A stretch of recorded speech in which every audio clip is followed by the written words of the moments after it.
So this is Chasm. It's a procedurally generated RPG platformer, and it's coming to PlayStation 4 this fall. We got a little demo here at E3, just showing off kind of the first area of the game, the town, and kind of like a little tutorial area. Here on the surface, there's a number of NPCs you can interact with, and later on you'll be able to come back up, buy new items and equipment, and further improve your character. There's like a blacksmith, a tavern. So you got a deer here. Inside this building is the mine manager. He's kind of the patriarch of the town and kind of helps you along the way. So I'm going to jump down here into the mines real quick. So in the game, you've got two hands you can equip, like weapons, shields, spells, anything you want to. We're going to have several different weapon classes, like two-handed swords, one-handed swords, knives, and all that kind of stuff. As well as the shields and like magic projectile spells and all that kind of stuff. So you'll kind of be able to customize your character how you'd want to. So the goal of this tutorial area here is to get this elevator running and to eventually get down and figure out what happened to these miners in this town. So I'll just play a little bit here.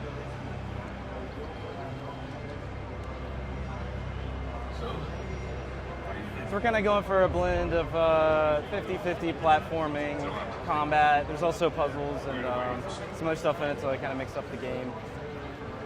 We're definitely big fans of old school adventure games, and trying to bring back that classic feeling. The one big difference with Chasm is that it is procedurally generated. So whenever you start a new game, the areas will be kind of mixed up and always a little bit different. What's that? Is there like a narrative that is the story, or is it all just what you make what you do on it? So we did develop a lot of lore and backstory for the world, and there is a narrative, but it's kind of backseat to the gameplay. Like we really want players to be able to explore and discover all that on their own and not be kind of forced into cutscenes and stuff. Like this guy here, there'll be like a lot of miners underground you can talk to. A lot of them will, tell you like little hints and things, and you can kind of push them for information if you want. These are the save rooms. You got like a campfire here. Also in the full version of the game, you can invest your experience points you've accumulated into stat points and craft potions and various things. What kind of skills, powers, stuff like that will we be seeing when this comes out? What's that? What kind of like skills and powers will we see? Oh, okay. So yeah, it does have like the classic. Yeah, it's got the classic Metroid powers, you get to kind of backtrack and get to places you couldn't before. In Chasm, they're mostly based around acrobatics. So you'll find things like sliding, ledge grabbing, flipping, wall jumping, parachuting, a lot of different stuff. And then we also have equipment like lanterns and snorkels and things that will kind of help you also get through areas, some basic equipment type things.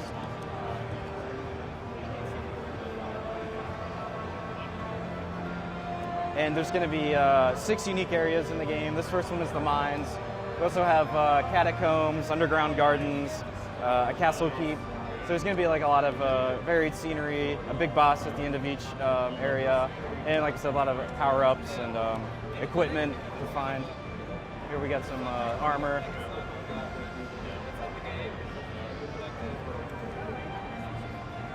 No changing your armor, customize your appearance as well, or not?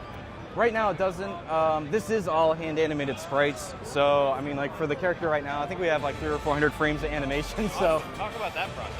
Yeah, so it's this is like very authentic. It's 384 by 216 resolution. We wanted that kind of classic Super Nintendo look to it. And all the enemies and the player and everything in the game is hand-animated classic sprite artwork. We've got thousands of frames of animation at this point.